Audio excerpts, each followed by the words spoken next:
Today's lesson is on writing concise sentences.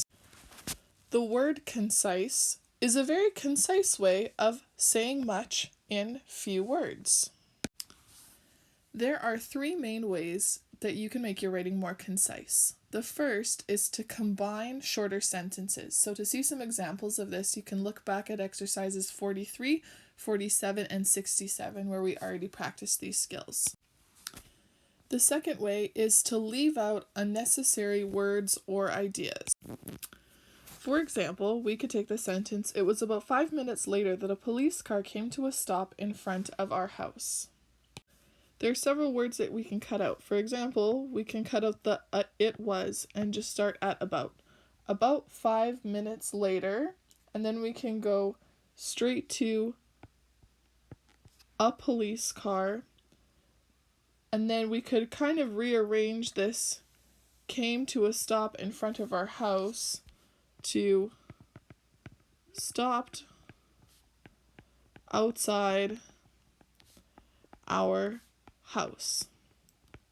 Now, when we took out that, one of the things that I was told when I was doing my writing degree was you can basically almost always cut out the word that. So that gives you a little hint.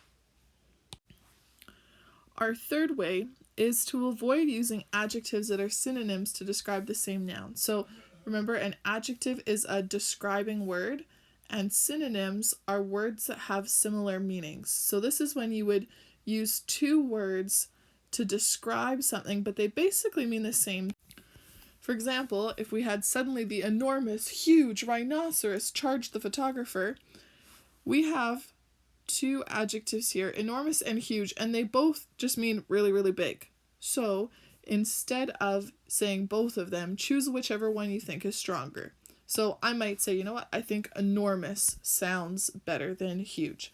So I would just say, suddenly the enormous rhinoceros charged the photographer. You can also avoid saying like really. Instead of saying really big, choose a better adjective, such as enormous. The more specific you get, the fewer kind of modifying words you need to include in front of your adjective. For this exercise, you have 7 sentences or groups of sentences, and they're asking you to rewrite them to make them more concise. So leave out as many words as you can without changing the meaning. So if taking out the word would change the meaning of the sentence, it has to stay, but see how short you can make these sentences. For your fresh grade comment, choose one of the sentences that you rewrote and write your answer in the comments on fresh grade. So just choose however you rewrote that sentence.